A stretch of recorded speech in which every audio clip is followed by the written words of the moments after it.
You're listening to the Cyberwire Network, powered by N2K. A lot of people can think, oh, hackers would never want my data. Why would anyone be interested in me? So making them understand, A, how cybercrime works and the fact that it often isn't targeted, and B, why information that they handle would actually be of interest to criminals. Hello, everyone, and welcome to the CyberWire's Hacking Humans podcast. This is the show where each week we look behind the social engineering scams, the phishing schemes, the criminal exploits that are making headlines and taking a heavy toll on organizations around the world. I'm Dave Bittner from the CyberWire, and joining me is Joe Kerrigan from the Johns Hopkins University Information Security Institute. Hello, Joe. Hi, Dave. We've got some fun stories to share. Later in the show, Carole Theriault returns. She's got an interview with Jessica Barker from Cygenta. They're going to be telling us all about proper ways to train your employees. And we are back with some interesting stories to share. Joe, I'm going to kick things off this week. Ransomware, of course, is a popular way for bad guys to make money. It's a great way to monetize hacking. Yeah. It's actually fallen off in popularity in the past year or so. And a big reason for that is that folks have gotten better at having backups of their data. So the ransomware is not as effective. People can restore their backups. But there's a story from CSO Online about protecting backups from ransomware. And there's some good stuff in here. First of all, you want to have multiple backups. Right. There's an old saying that one is none. Right. Now, if you only have one backup, you might as well have no backups. I will tell you the first thing of computing that I learned from one of my early mentors, a man by the name of Jeff Russell, who was the guy that operated the computer lab at Frostburg State University back in the 90s. And he said the first 4 rules of computing are backup, backup, backup, and backup. Right. Some good stuff to dig in here with. I mean, first of all, you need to back up in more than one location. Yes. So if you have a physical backup, let's say a hard drive sitting next to your computer, well, it's probably a good idea to have one in the cloud as well. Exactly. Or off at a distant location. Like maybe if you have family members, you can just say, here, just hold on to this hard drive for me. They do that as well. Regularly take something home, stick it in a safe place in the house, a safe or just even under the stairs, right. Some place cool and dry. So if there's a fire at the physical location, then you have a backup. Correct. But there were some interesting things in here that I hadn't really considered before. One of the things they pointed out in this article is the importance of giving your backups different credentials than your regular system. Because more and more, as the ransomware grows more sophisticated, the folks who are writing the ransomware, they're going after your backups as well. Right. And because that's the economic incentive, right? Right. We're seeing this as an economic fight between two sides. One is the criminals who want to monetize ransomware, and the other one is the potential victims who don't want to have to pay. Right. So they're paying for these backups, and now the criminals want to encrypt those as well so they can get their money. Right. I could see how, I have a backup on my system, and I think I'm all set to go. Right. But if that backup is using the same credentials as the system, one of the things they point out here is that quite often the folks who are doing the ransomware, they'll get in your system and they'll hang out for a while before they encrypt. Right. They can be in there for months, gathering information, gathering credentials, and so on and so Laying forth. low, as it were. Yeah. So you want to have your backups have independent credentials from your system itself, so that if they get the credentials to your main system, that doesn't mean that they automatically have access to your backup, where they can mess with that or subject that to the ransomware as well. So I'm sure that backup vendors are now happy to tell you about how to secure your backups against ransomware. So it's just another step in the arms race that is security and cybersecurity. Yeah, I think about even if you have an encrypted backup and you password protect that encrypted backup, right? Just have that be an independent password that's not related to anything else. And yeah, of but course, if that encrypted backup is a file, and then the attackers encrypt that with their own key, then I still can't access it. Yeah, that's true. Right. But that's the point of having it in a different place. Right. Offline from the main system. Yeah, that's physically disconnected. The best way to do it is to physically disconnect it from your computer and keep it somewhere else. Yeah. So once that backup executes, physically unplug it, carry it, stick it in a drawer, take it somewhere else. Some good reminders here to have multiple backups and have separate credentials for those backups to help protect yourself from things like ransomware. Yeah. All right, well, that's what I've got this week. Joe, what do you got? So I have this story that comes from myonlinesecurity.co.uk. Okay. And the author of this website is saying that there's a phishing attack that is sending out infected Excel documents and Word documents. Okay. All right. And the file contains a macro that will then try to download a keylogger, either Hawkeye or Agent Tesla. Those are just two names of these commodity keyloggers. And a keylogger is just a piece of malware that does exactly what it says. It logs every keystroke that you make on your computer and reports it to a server somewhere. Right. So they're looking out for your passwords. Right. Yep. So if they see a username or something that looks like a username or an email address, the next thing they're going to look for is a password. Agent Tesla is particularly nasty because it will also capture your clipboard, which is where password managers might store passwords temporarily. Right. So if you get infected with this one, it's a really powerful piece of malware that can really mess your day up. Yeah. There are lots of different versions of these malicious messages in these documents. And they all exploit a vulnerability that was made public in 2017. All right. So once again, we find that a vulnerability from 2 years ago now is being used to exploit things. So everybody update your systems. Oh, I see. Yeah. Here's the social engineering angle of this. First, they're spoofing legitimate businesses and real people at those businesses. The attackers have got a list of these businesses and people there. So if you get an email from someone you don't know and you Google them, you'll find them. They're there. I see. Right? So it lends sort of a credence to itself. Right. Okay, so here's the clever part. Office versions since 2010 have had this thing called protected view, which doesn't let you edit the document and doesn't let any macros run. And that's the default the default setting on right. these things, right? So you have to, for every document you open, you have to actually enable editing or enable macros. But one of these Word documents contains just text that says, here are the instructions to view the contents of this document. And it's just instructions on how to enable macros for that particular version of Office, right? Another one of these documents contains a statement that reads, if your document has incorrect encoding, enable macros. And then it has a bunch of gibberish after it to make you think that your document has incorrect encoding. So you open up the document, right? And in both of these cases, it's pretending like there's something that you want to view that you can't view until you enable the macros. Correct. So that's where the social engineering happens on this, happens in the document. And they're trying to be helpful. They're trying to be helpful, exactly. Right. So the site says, and I agree with this, never, ever, ever enable macros on something.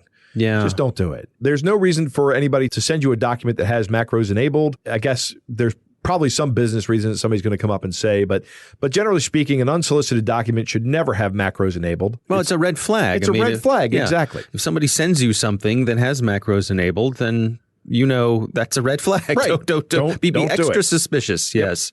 There are very few. I don't recall ever needing to enable macros in any document ever in the decades I've been using those kinds of things. Nor can I. Yeah. Like you said, I'm sure they're out there. Yep. And I'm sure our listeners will let us know. But just don't do it. All right. It's a good story. Interesting stuff. It's time to move on to our catch of the day. This week's catch of the day comes to us from a particular listener, friend of the show. Yep. Do we want to say who he is? He's a super listener, Chad. Super listener Chad sent us this. This is an interesting series of text messages between super listener Chad and someone claiming to be a celebrity. So someone claiming to be Nathan Fillion on Twitter. Yeah. And if you are paying attention closely, you will notice that Nathan is spelled with two N's at the end of Nathan.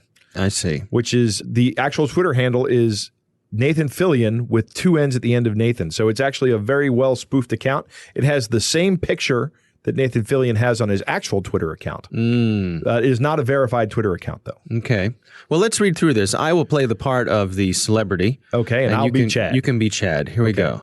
Thanks for liking my page and all the support you've given me through all these years. I hope you never stop watching my movies. How long have you been a fan? Since Firefly. But I've enjoyed a lot of your work.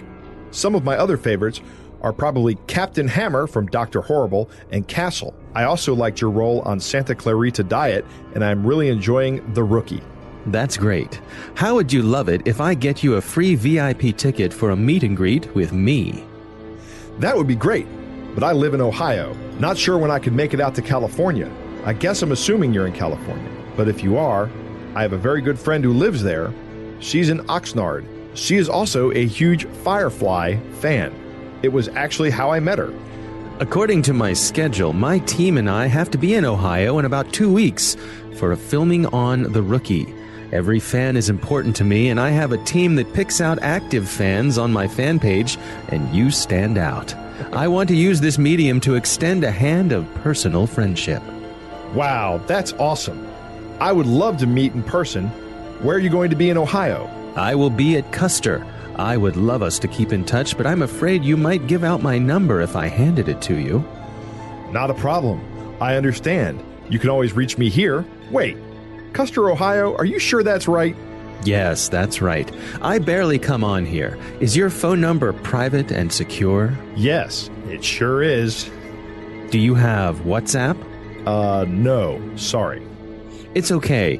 Here's my number. Text me now so I know it's you. I get random texts at times. And this is where Chad terminates the conversation. Yeah. So the red flag for Chad in this conversation was when Nathan Fillion says he's going to come to Custer, Ohio. Right? Okay. If the guy had said Toledo, yeah, right, which is a relatively small city, then that wouldn't have fired off a red flag. But Custer, Ohio has a population of about 200 people. Why would Nathan Fillion be going to Custer, Ohio? Yeah. Interesting. So that's what tipped him off. And that's when Chad noticed that the account wasn't verified and that the account handle has an extra N in it. But an interesting thing here, because I don't know if you've ever had the pleasure of interacting with someone you admire online, with some sort of celebrity. It is a thrill. You know, it is absolutely a thrill for someone you have been a fan of or admired. And so the point here is that it's easy to get caught up in that thrill and be taken down a path when you think you're dealing with someone that you admire, someone you're a fan of. Yeah. It's one of those disarming things that short circuits our thinking. Right. And it's what these social engineers do. It's why they use these fake accounts. Yeah. Now, it's interesting. I wonder how they sort of focused in on Chad's location.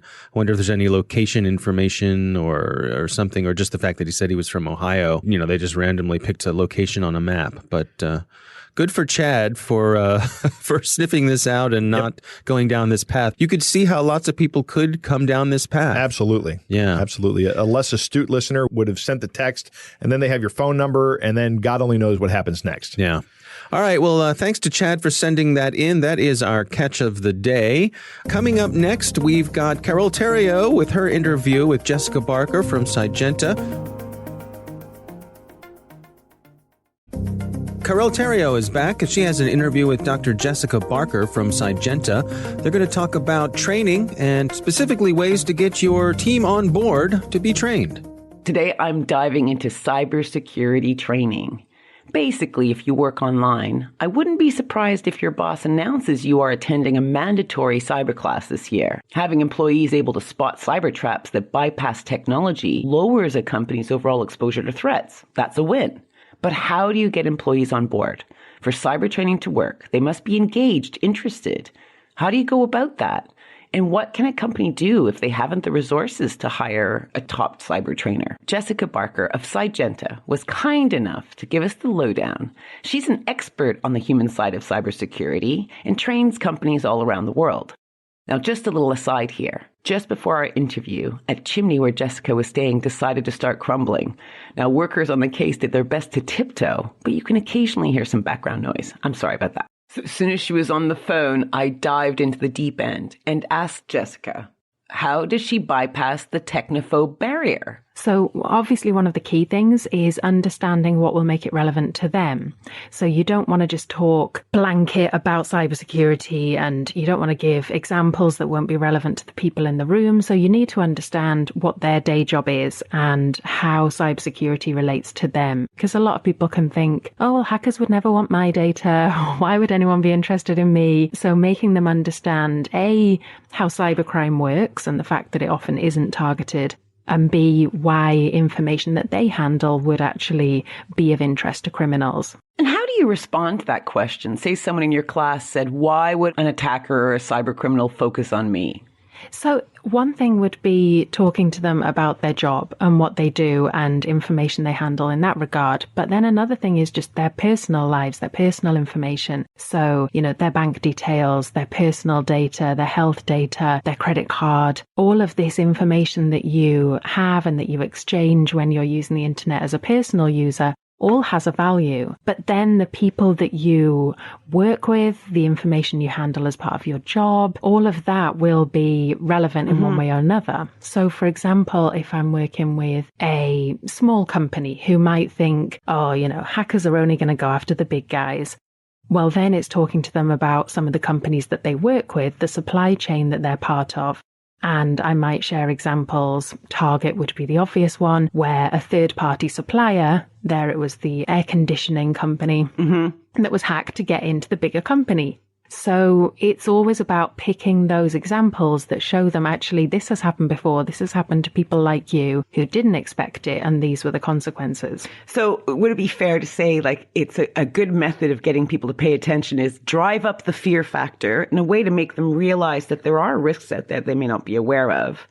Yeah, I wouldn't see it as driving up the fear factor. I would see it as just opening their eyes to show them the reality of this does actually happen without wanting to terrify them or scare them unnecessarily, but just showing them, okay, this is the reality that we're living in and these are the consequences that it has. And then moving on to this is how it works. So for a lot of people, they hear about a cyber attack, they hear about phishing emails, whatever it might be, but it's very intangible. And for a lot of people, they don't understand how any of that works. So then doing demos, like showing them this is what happens on the attacker and the victim side. For example, if you click on a link in a spear phishing email. Right.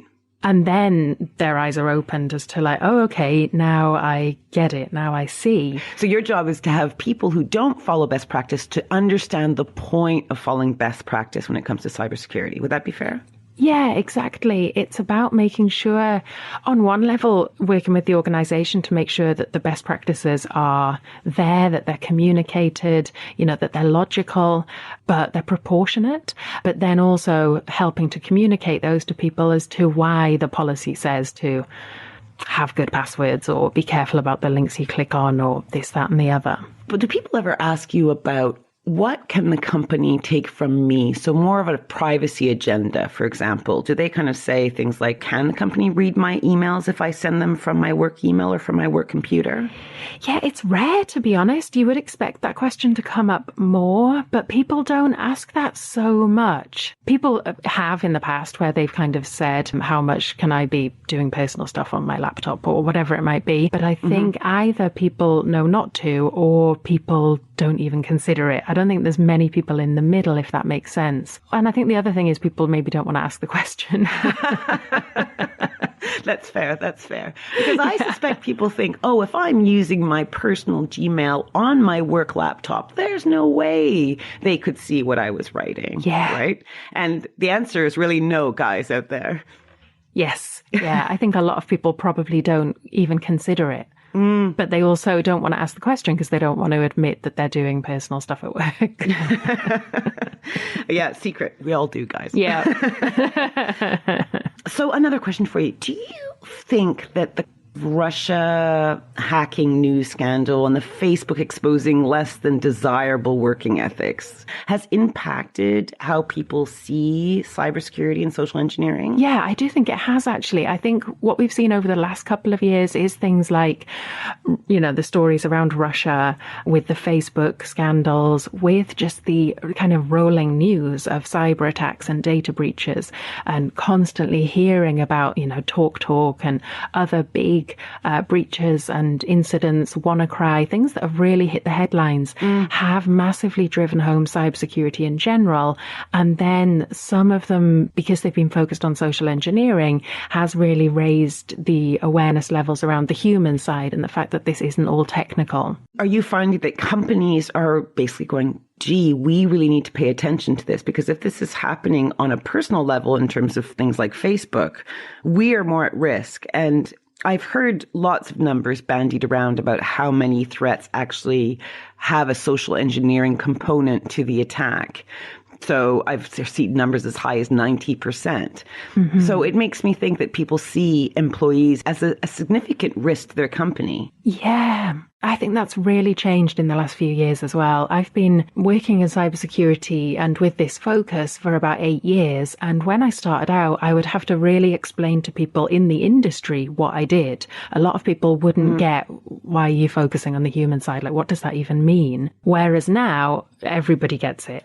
And, I don't really get that question anymore of like, well, what do you actually do? What does the human side mean?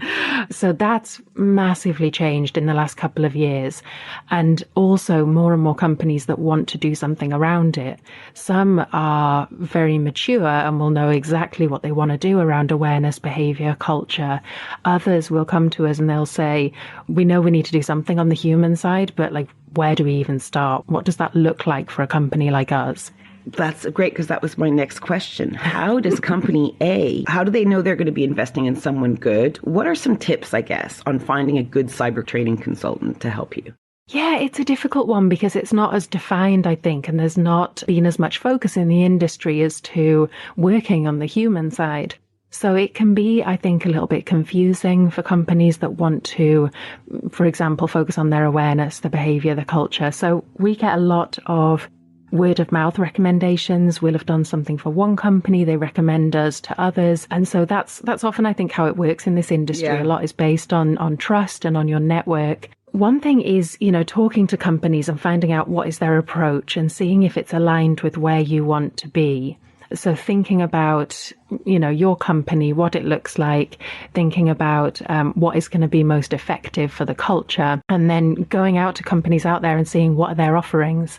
And if you might be interested in a cultural assessment to see actually what's going on here. We might, as an InfoSec team, think we know what some of the issues are, but actually what are levels of awareness like? What are people's values around cybersecurity? Are they reading the policy? Do they pay any attention to training? Answering some of those questions can then be really helpful to go on and do an awareness campaign to understand, okay, how are we going to target our awareness messages and what do we want to get out of it? What behaviors do we want to see improve in the next year, 3 years, 5 years? I mean, I'd love if all companies did that, but I suspect mostly it'll be mid to large companies that have the resources and the capacity to think that strategically. What about the smaller guys? So the guys that maybe don't have budget for outside training, how do they go about, maybe they have 10 employees and they want them to be safer. If there were like 3 big pieces of advice, for them, what would you tell them? So having someone that can just talk about cybersecurity, talk about what it means in that company is really helpful, and it can be done in a fairly informal way in a smaller company. So that's one tip I would have for smaller organizations. Another thing is to make best use and take advantage of the resources out there. Yeah. So, for example, the UK National Cybersecurity Centre, they have great resources, particularly aimed at small companies. And then look at the training platforms you already use. So, for example, if people are using something like Pluralsight, then there's so many resources on there that can be used throughout the company to raise more cybersecurity awareness, or something like Cybrary. Again, lots of free resources on there that people can use to do training that's right for their role, for their pace, for their kind of position in the company. I did a few Cybraries, actually. I thought they were very good. Yeah, I think they're great. And there's so much stuff that is free and valuable and, provides great guidance out there.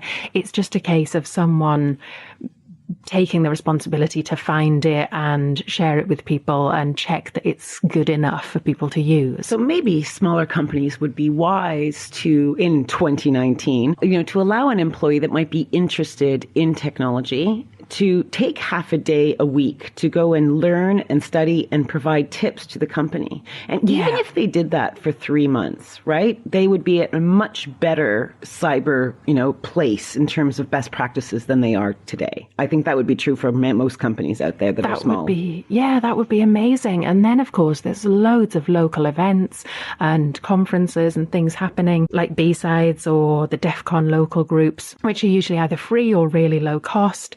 So yeah, if a small company can give someone a little bit of time to develop their interest and go along to a free event or a local conference and networking event where they'll maybe learn a bit more, make some good contacts, which the company could maybe make use of if they need to, then I think that's a win-win for everybody. Now, do you think that part of the problem actually is that business owners and directors and managers assume that Kevin in finance or Janine in marketing know more than they actually do? Because I'm sure in the interview process, they're like, oh, yes, I'm very computer savvy.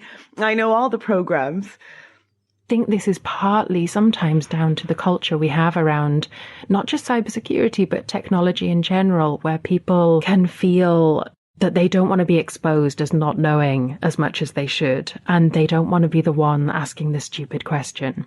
So if the InfoSec team go in and do a presentation, do a training session, and then they'll say, oh, does anyone have any questions? People don't necessarily want to be the one to put their hand up and say, yeah, that didn't make sense to me at all. Yeah. Just because people are nodding doesn't mean they've actually taken in everything you've said. That's very And this is an issue we have in the industry where we've seen people who are really super technical and, absolutely fantastic at the technical side of cybersecurity, but maybe don't know, have never learned, have never been taught how to communicate that stuff. And then suddenly they might find that they're being made responsible for doing awareness raising training, but they don't know how to do that. They know what they want to communicate, but they don't know how to do so in a way that is actually engaging and effective and will get people to listen to them and go away and change their behaviors. Well, I think if they've listened to this episode, I think they will be on the march towards changing their behaviors. This is what we're trying to do. Dr. Jessica Barker from Cygenta, a pleasure as always speaking with you. Likewise. Thanks, Carole. All right, interesting stuff. Thanks again to Carole Theriault for producing that story for us. Jessica Barker, of course, really knows her stuff, and happy to have her on the show as well. Yeah, I thought that was a very, very good interview. The one thing that I actually got a little bit triggered on here, Dave, is the age-old question of why would an attacker target me? Yeah. This is one that really irritates me. Okay. Everybody needs to understand that you have something of value to an attacker. Mm-hmm. It may not be of much value, but these people are doing this en masse and they're automating things. It's of value to them. You're good enough. Right. You're smart enough. And doggone it, people want to hack you. Right? People want to hack you. Hackers don't just go after the big companies. They target the smaller companies because they are easier to attack. They don't have the huge defense budgets. Yeah. Right. There is a great Black Hat video out there. If you just Google how the feds caught Russian mega carder Roman Seleznev, Seleznev. Yeah. Then you can watch that video and you can watch how this guy targeted small businesses, infected their machines, and stole credit card information from them. One of these businesses actually went out of business as a result of this. Shut down. Yeah. Gone.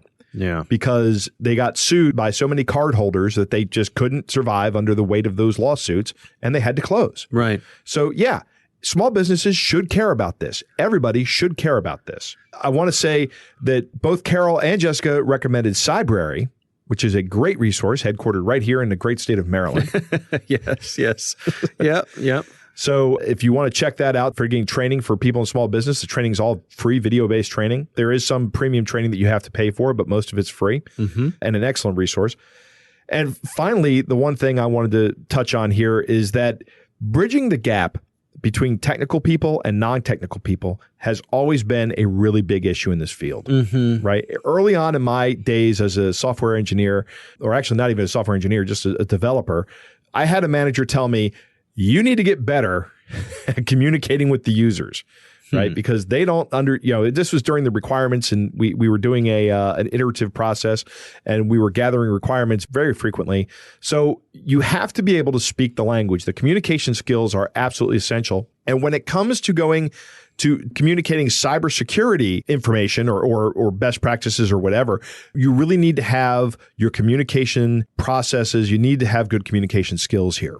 Yeah, and it's imperative. I think also this notion of not being afraid to ask the dumb question. Right. But I think there's two sides of that, because I think we've also been in the room where somebody asks that basic rookie question and the person sitting across from them goes, ugh. Right. And no, have empathy. Do that. No, have empathy.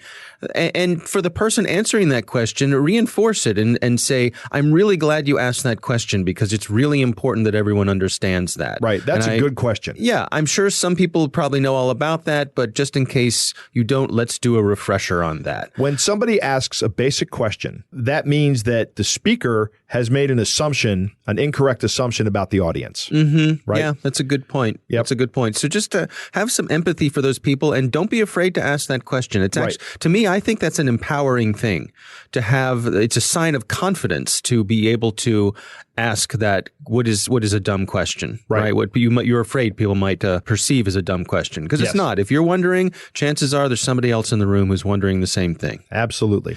All right. Well, that is our show this week. Thanks to the Johns Hopkins University Information Security Institute for their participation. You can learn more at isi.jhu.edu. The Hacking Humans podcast is proudly produced in Maryland at the startup studios of Data Tribe, where they're co-building the next generation of cybersecurity teams and technologies. Our coordinating producer is Jennifer Iben. Our editor is John Petrick. Technical editor is Chris Russell. Executive editor is Peter Kilpie. I'm Dave Bittner. And I'm Joe Kerrigan. Thanks for listening.